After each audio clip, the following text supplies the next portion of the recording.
本节目由善了吗赞助播出，想善别喊妈，要喊善了吗？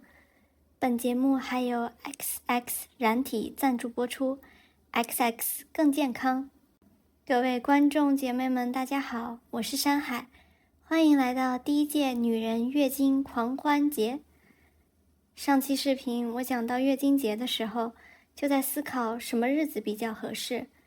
睡觉的时候1111就浮现在脑海里了，非常有画面感，一群姐妹互相陪伴，互相祝福，热闹非凡。独立的个体被天被地被月经紧紧相连，还能顺便踢一脚购物节的名头，踩在双11的肩膀上，我很喜欢。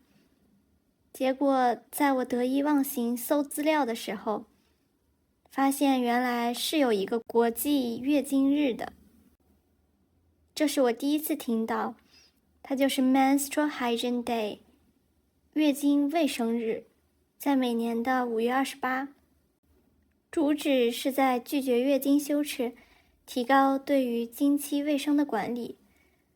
怎么说呢，就是和我想象的完全不一样。不是说它不好，经期卫生管理很重要，尤其是对一些偏远贫困国家的女人来说，需要不断的普及。只是拒绝月经羞耻，注重经期卫生，听起来不像是一个目标，而是非常基础的常识。感觉在隔靴搔痒，治标不治本。这是我想象中的月经节。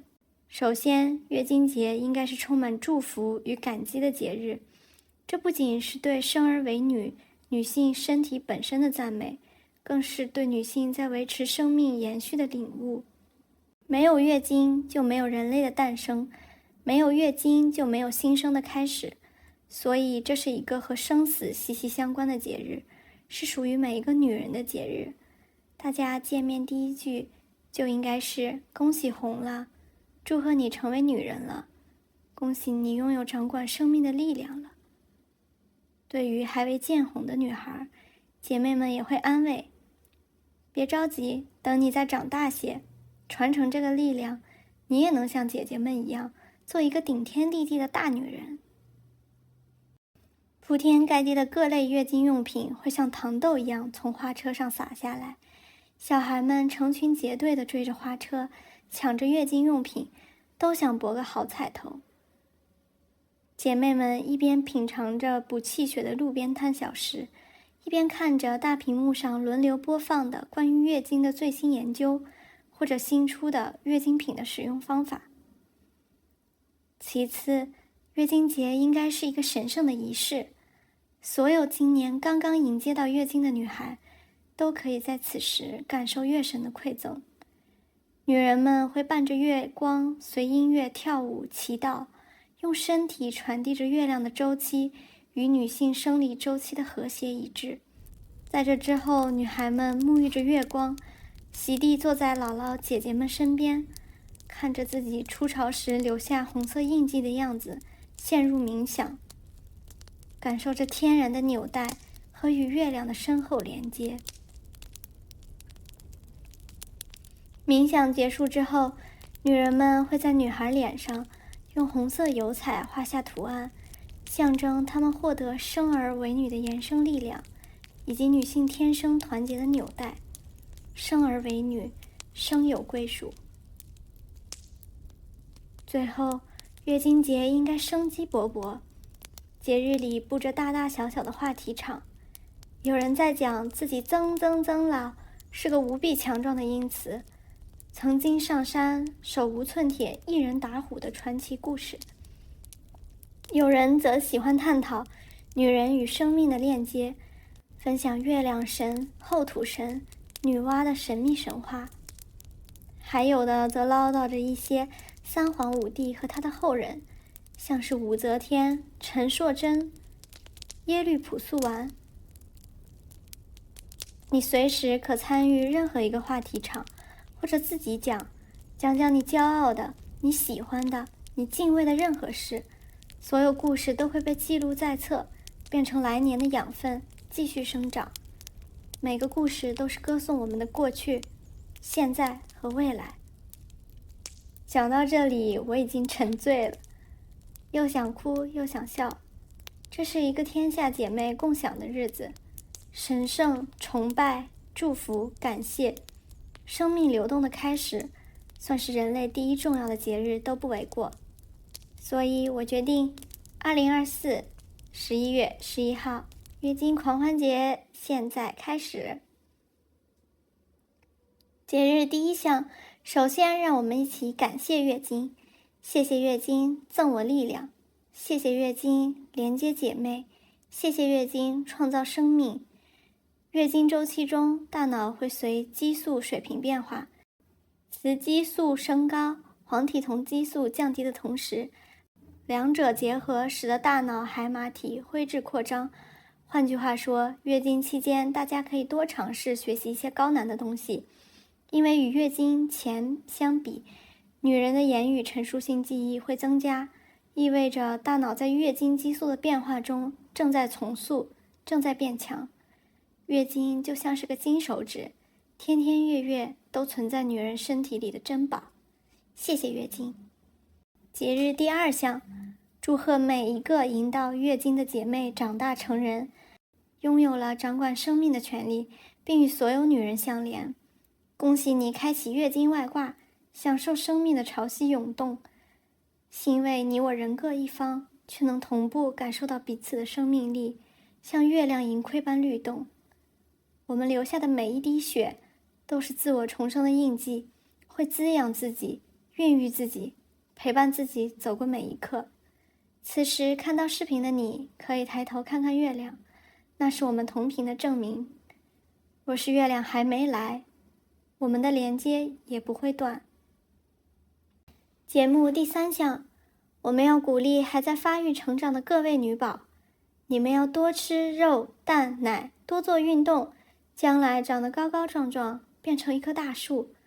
多思考，多好奇，喜欢就去钻研，不要被大人的忧虑和烦恼牵绊，你们无需畏惧，要健康、快乐、勇敢、莽撞，去尝试，去发现，去闯荡，去探索这个世界吧，做一个大冒险家。